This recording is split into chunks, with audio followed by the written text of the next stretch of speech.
channel. So for today's video, we are back with our book reviews, book hauls. Wala lang, gusto ko lang siya gawin ulit. So today I'll be hauling books that are my favorites. These are international books, so if you want to know more, just keep on watching. Like what I've said, these are my favorite international books, and it comes in two series. It's a series. It's a trilogy and additional of 2 books. It's from one author. She's one of my favorite international author, maliban kay J.K. Rowling. So I think nakita niya sa title kung ano siya. I'll be showing it to you guys. These are the books that I'll be showing you. This one. It's 50 Shades trilogy and the 2 additional books from 50 Shades also. So today, papakita ko sa inyo itong first trilogy ko. This one. This books. The 50 Shades of Grey, 50 Shades Darker, and 50 Shades Free. I'll be telling the story paano ko siya nabili. Actually, I'm not the one who bought this one, but it's my mom. Kasi last, I think 2 years ago, maybe 2 years ago, I asked her to buy me this one kasi nasa vacation siya, and she asked me ano gusto kong pasalubong. So I talked to her and I said na gusto ko yung 50 Shades trilogy. So naghanap siya sa National Bookstore, and actually wala siyang mahanap sa mga racks nila doon, stalls nila. But she asked the cashier about these books and binigyan siya ng cashier. And most of the students, I think teenagers, are looking at my mom. Siguro nag-weirduhan sila, but she bumibili na ganito. And she called me, sabi niya nakahanap na daw siya. Sabi niya na-curious siya kasi bakit daw tinitingnan siya ng mga ibang teenagers. Sabi ko, hayaan mo na sila. Kasi hindi niya alam yung story na to. So, ayun, that's the story behind this book. Siya yung bumili nito sa akin. And yung time na binili niya sa akin is, palabas pa lang yung 50 Shades of Grey. Yun pa lang yung time na ipapalabas pa lang siya.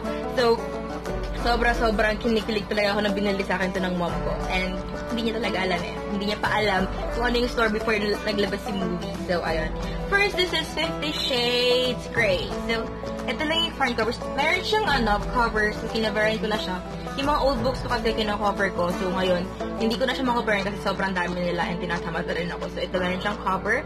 This one. And it is international. At siya galing talaga itong international. Meron kasing 50 Shades na Tagalog version, and sorry, I'm not, hindi ko sinisiraan yung mga Filipino na nagtatranslate. Pero kasi, wala lang, para sa akin, ang weird lang talaga nila basahin pag tinagalog yung ganito. Also, yung the selection, may nabasa ko, or may nakita ko sa National Bookstore na tinagalog nila. Or, wala lang, hindi ko naman talaga siya nagustuhan yung pag-tagalog nila.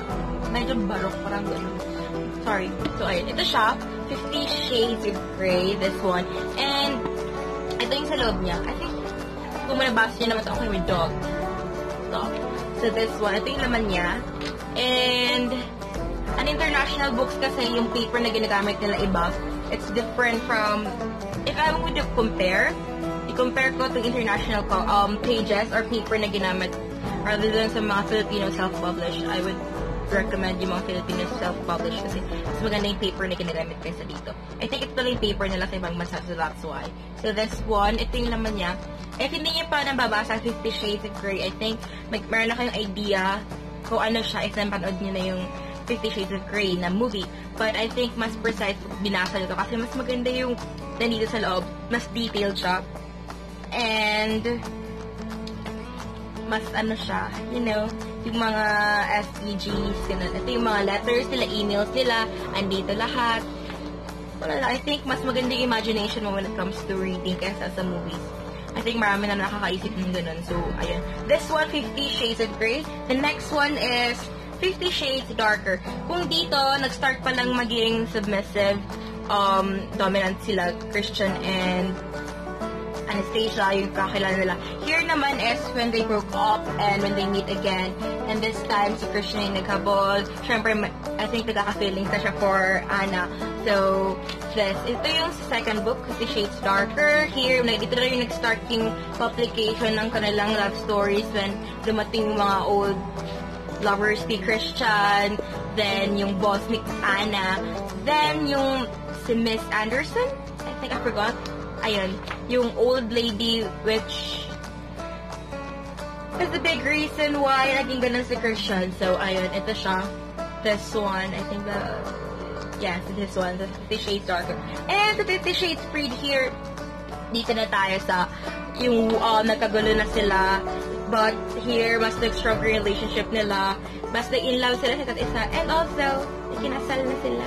They have a big, happy family. Big, happy family. Ayun ko lang kwento. So, the author is E.L. James. Siya yung author nito. This one. And same lang din yung paper na ginamit dito sa iba kasi trilogy nga siya na binili ko. The problem is wala akong nakuhang book box kasi I think wala ata silang book box that time. So, separately nila ito binenta. And no. Sa dollars, $15.95 siya. Kasi walang price eh. Nasa 1,450. I think 1,000 up yung price nitong trilogy. And I think pag isang book nasa 300 or 400, I think nandyan yung prices nila. Wait, let me see. Oh no, 475 pesos. Ayun, 475 pesos each. Pero if set mo sila bibilihin, mas less siya. So, ayun. Here, this one. This, ito yung cover page niya. This, ito yung book 1, 2, 3. Yeah. 1, 2, 3. I'm going to fix this one. This, ito sila. And, of course, kung meron tayo, by the way, point of view ni Anastasia ito nandito lahat. So, si Anastasia ang nagkakwento here sa 50 Shades Trilogy. So, Gray, Darker, and Freed, it's Anastasia. Siya yung nagkakwento. While, these two books na meron ako here, this one is point of view na ni Gray. So, ito yung first na nirelease nila sa next edition. 50 Shades of Grey as told by Christian Grey, this one. Ito dito is si Christian Grey na yung nagkwento. This. So, parang more on same content here, but here, it's more on same content siya, pero more on point of view na to ni Christian. Mas, malalaman natin yung story behind sa mga actions ni Christian Grey. So, dito siya. Actually, hindi ko pa nabasa yung point of view ni Christian but I'm planning to. Or not now. Kind of busy. So, ito. So, this Christian Grey. This one. This. So, I bought this sa fully book, 455. Kasi hindi pa nila, I think right now, wala pa na-release yung Freed or hindi ko lang alam na na-release nila. But, ang available lang kasi, excuse me, ang available lang is ang Darker and ang Gray right now if na point of view ng Christian Grey. So, nabili ko siya separately. This is 455 pesos from fully book. Nabili ko sa fully book. And, ito yung cover niya. Mas gusto ko yung ganitong cover kasi yung cover ng Christian and Anna kasi more on doon kasi sa cover na si Christian and Anna, parang mas kinonect nila sa story is sa movie kesa more on sa book. So, ayun. This one, this. Ito. And yung paper na ginamit dito sa Darker, iba. And next is this Darker. This. Darker lang siya. 50 Shades Darker as told by Christian. This. Ito. So, wala ko pa siya na-coveran kasi lately ko lang ito nabili. And nabili ko siya sa National Bookstore around 475 pesos. This one. And if yung paper na ginamit dito is mas lighter, actually, I think hindi niya makaklaro sa cam, but ito siya, itong Darker is mas lighter. Lighter yung paper, mas lighter yung paper na ginamit kesa sa Gray na paper. Yung Gray na paper is same with sa paper na, no, not really same. So you can see, ito yung sa 50 Shades, and ito yung sa Gray. 50 Shades of Gray, 50 Shades of Gray and Gray. So you can see the difference ng kanilang paper na ginamit. So, I think mas nag-improve yung mga paper na ginagamit nila if nag-release sila ng new. So, this one, this, and the Darker. Ito pa lang yun. I think ang Freed, hindi ko pa talaga alam if na-release nila or wala. Kasi wala pa ako nakikita sa National Bookstore. And if ever na-release naman nila, bibili naman talaga ako. So, ito sila. Ito pa lang yung meron. And sa Darker also is sa story ng 50 Shades Darker na point of view ni Anastasia. Here, point of view naman ni Christian Grey. So, dito natin makikita. So, ito lang sila lahat, guys. This one. And this. Wait, I think get it. This. Ta-da! Thumbnail! This one, this. So, I think if you're still 15, 16, or lower age than that, huwag yun mo nang basahin kasi more on, more on PBS, what term did they use? More on sa mature content talaga siya. Ito sila, mature content sila lahat. And it's not for kids. Like, ako, noon napanood ko yung 50 Shades of Grey na trailer, yung pinapanood pa lang siya, or wala pa siya pinapalabas. I know na bawal sa akin, kasi I was second year, that time, or third year, nung pinalabas yun, so I think bawal talaga siya. Pero, you know, as a pasaway girl, nanood pa rin ako kasi favorite ko talaga itong story na to, and I'm big fan, sobrang fan ko. Sinabaybayan ko siya every time they post a new video, or they post a new trailer for this, or yung mga preview pictures na kanilang shoot. So, ayun, sobrang fan talaga ako nito. But if you're still a young kid, or read at your own risk na lang talaga.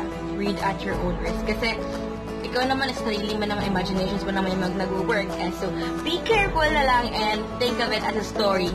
It's not really appropriate, pero para sa akin, story lang naman siya, so there's nothing really wrong with that. Pero, yun lang, ingat-ingat lang. And also, mag-drop down ako ng mga movies na pinapanood ko na favorite ko, or mga series ng Netflix, ng sorry. Basta sa Netflix, or yung mga ibang movies na favorite ko. So, yun lang. Drop down lang sa comment if you want me to do that. So, I think ito lang naman sila. Yung prices nila is different talaga. More on, ito is 455 pesos, 475 pesos, and itong trilogy nasa 1.5 or 1.413. Around dyan lang yung binili ko sila. So, ito sila, guys. So, I think that will be all for this video, guys. I hope you liked it. And if you want to know more, or if you want me to do another review, kung ano yung mga gusto nyo pang gawin ko, just comment in the comment box. And any suggestions pa. Kasi I want to share yung mga movies na favorites ko. And also, actually, yung plan ko na i-video today is different from this 50 Shades. Ang una kong plan is to do the video of my Greek mythology favorite books. Kasi naka-ready na yung mga Greek books ko. Pero, I think it's appropriate kasi tinapos ko na yung Heartless ko. And sinabi ko last time na uunahin ko yung Heartless bago yung 50 Shades. So, tinapos ko muna yung 50 Shades para ma-check ko na sa bucket list ko.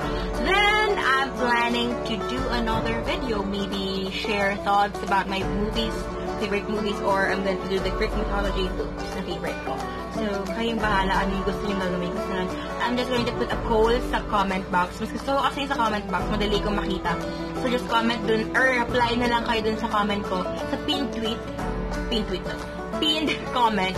Check nyo doon yung pinost ko kasi papipiliin ko kayo whether you want me to do the Greek myth book review, or if you want me to show you my favorite, or to tell you my favorite international or local movies or series. So, kayo yung mag-decide. So, guys, please like this video, subscribe to my channel, click on the bell button beside the subscribe channel for you to be notified every time I posted a new video.